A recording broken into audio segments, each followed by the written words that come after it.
afirma que o jogador Neymar a estuprou. Chegou o momento de tirar as dúvidas e de mostrar a história que ela tem para contar. Qual é o seu nome completo? Nájila Trindade Mendes de Souza. E quem é a Nájila Trindade Mendes de Souza? Uma pessoa comum, que trabalha, estuda, sou modelo, estudante de design de interiores, que gosta de esporte, que treina, dança, sou filha, mãe, pessoa comum. Vamos começar com duas perguntas essenciais. Você foi de fato vítima de estupro por parte do jogador Neymar ou foi uma relação sexual consentida? Fui vítima de estupro. Você foi vítima de estupro ou foi apenas uma agressão? Agressão juntamente com estupro. Você reafirma que foi vítima de estupro? Fui. Mas por que então seu primeiro advogado diz que você relatou a ele ter sido vítima de uma agressão, não de um estupro? Primeiro que ele não estava acreditando totalmente em mim. E eu senti preconceito da parte dele. Porque ele disse pra mim que... você vai ter que cortar a unha, a gente vai ter que levar isso pra frente, mas você... Então, o que deu a entender que você foi estuprada, você não foi estuprada, você deu porque você quis, você fez porque você quis. Então, eu não vou eu vou isentar essa parte, eu não vou colocar essa parte. Eu vou falar agressão porque eu tenho as provas, você me mostrou as provas da agressão, que foram as fotografias. E eu acho que ele só acreditou em mim porque ele viu a foto que o próprio Neymar mandou pra mim. Minha foto machucada. Como é que você conheceu o Neymar, Nájila? Através de uma rede social. Qual foi a rede social? Instagram. Como é que foram as conversas? Como é que você as escreve? Normal, eu mandei uma imagem pra ele, não era foto nude meu, era um texto. E ele respondeu e a gente começou a trocar mensagens. E depois de um tempo ele pediu o meu WhatsApp e eu passei. O próprio Neymar divulgou alguns trechos onde aparecem conversas de cunho sexual. Uhum. Quando é que essas conversas começaram? Naquele momento. Do WhatsApp. E você tinha ciência de que uma relação sexual poderia acontecer? Sim, o meu intuito era esse.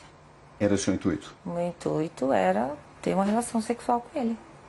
Desde quando você passou a pensar dessa forma? Quando eu comecei a falar com ele. Em que situação você viajou para Paris para encontrar o Neymar? Não, quem é que pagou a passagem? Ele. Ele pagou. E as suas despesas, quem pagou? Ele, do hotel. Isso ficou claro desde o início? Não, a gente conversou, eu conversei com ele como uma pessoa comum. Eu queria, era um intuito sexual, era um desejo meu. Acho que ficou até claro para ele isso.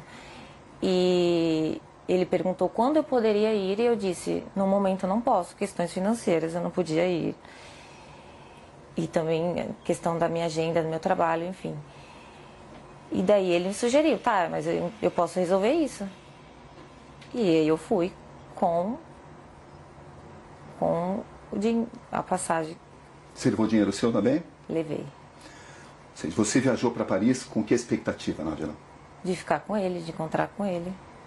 Isso de incluía realizar uma possível... desejo meu. Isso incluía uma possível relação sexual?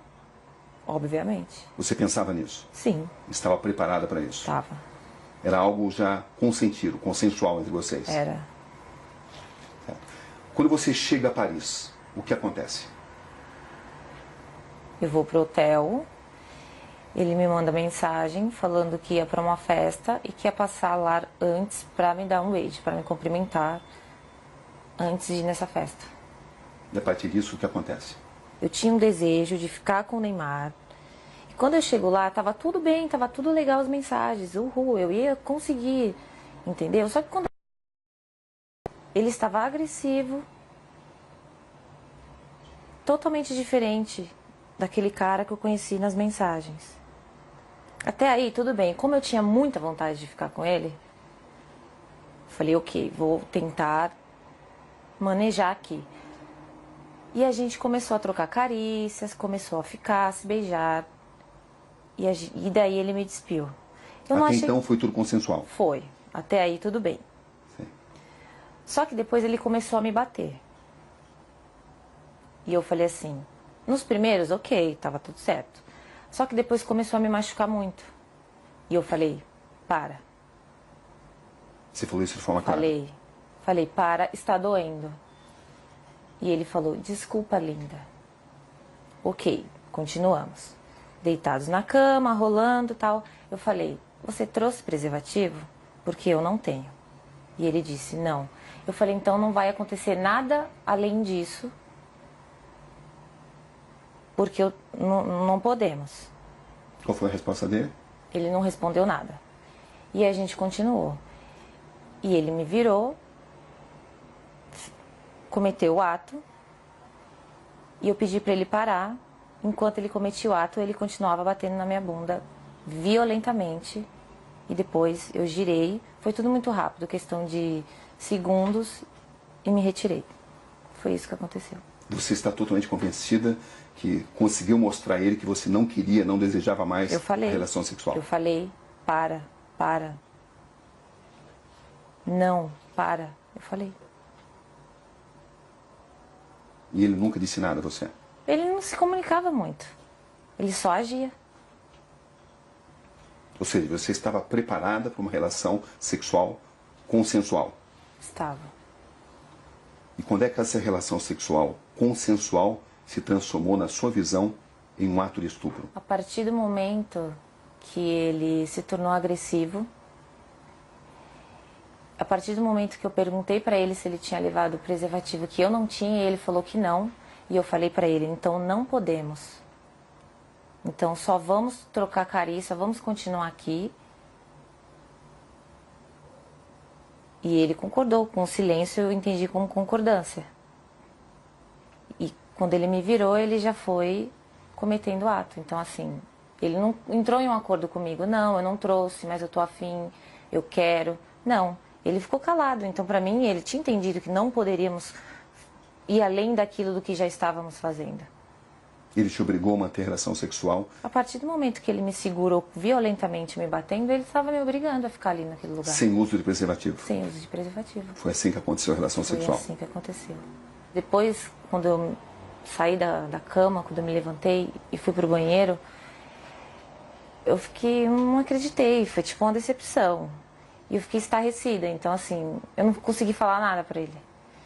Não consegui xingar, não consegui chorar, não consegui falar nada. Eu só fiquei em estado de choque, assim. E depois ele levantou, foi pro banheiro, e quando ele entrou por uma porta, eu saí por outra. Você manteve várias mensagens com o Neymar, mesmo depois desse acontecimento, dia 15? Mantive. Por que você continuou conversando com alguém que a estuprou? Porque primeiro que eu tive que assimilar tudo. Todo o acontecimento. E quando ele saiu do quarto, e eu comecei a entender tudo o que tinha acontecido comigo, e como ele foi estúpido, como ele foi ruim, como ele me violou e me violentou, eu quis fazer justiça. Porque eu não acho que só porque eu estava afim de ficar com ele, ele tinha o direito de fazer aquilo comigo. Então, no primeiro momento, eu não consegui reagir devido aos traumas. E depois eu sabia que se eu não falasse com ele normalmente, fingindo que eu não tinha entendido o que aconteceu, ele não iria mais falar comigo. Eu não teria como provar o que ele fez comigo. O pai do Neymar relata que sofreu uma tentativa de extorsão. Da minha parte, não. Você ficou sabendo disso? Fiquei. Que os seus primeiros advogados tentaram extorquí-lo. Você ficou sabendo disso? Fiquei. E eu comecei a desconfiar disso no momento que ele não deixava dar queixa. Você foi à polícia contra a vontade dos seus advogados? Foi. Inclusive, porque eu tomei essa decisão, ele decidiu abandonar o caso. Você tinha conhecimento de que tinha sido pedido uma indenização ao Neymar e ao pai dele? Não. Ele falou que ia fazer uma reunião com os advogados dele, que era para falar, levar até eles o que estava acontecendo. Entendeu? Você tinha expectativa de receber uma compensação financeira? Não. Eu quero justiça. Ele me fez muito mal. Eu estou muito traumatizada até hoje por isso. O que você espera exatamente desse caso? Eu quero que ele pague pelo que ele fez. Você tem consciência do que isso pode representar para o Neymar, Nádia? Eu tenho consciência do que o que aconteceu representa para mim. Uma questão de honra, entendeu? Ele não precisava ter feito aquilo comigo. Não precisava, eu já estava ali para isso, para aquilo. Era um desejo meu, eu sou livre, desimpedida, nós iríamos ficar, eu ia voltar para casa e está tudo certo. Qual é exatamente a sua situação financeira, Nádia, para esclarecer? É verdade que você tem uma dívida de 26 mil e está sofrendo uma ação de despejo? A ação de despejo eu não estava sofrendo até o meu nome vir a público. Né? Então, mas eu tinha um acordo sim para fazer, eu deixei acumular, é minha única dívida, e do colégio que eu estava estudando, que por motivos pessoais eu tranquei. É verdade que você deve 4 mil reais ao colégio onde você estudava, à faculdade? É verdade. As pessoas têm usado essas informações para alegar que você queria resolver a sua situação financeira. Você tem consciência disso, né? Tem. Eu fiquei sabendo, mas Como é olha, que você reage a isso? eu acho que teria uma forma mais fácil e mais rápida do que todo esse auê, todo esse escândalo. Eu acho que eu não preciso disso. E até o Neymar para poder conseguir dinheiro. Tem muitos trabalhos, muitas coisas para fazer. Eu não ia me expor dessa forma. Não tem lógica, não tem sentido. Para arrancar dinheiro do Neymar. Desculpa, eu não preciso disso.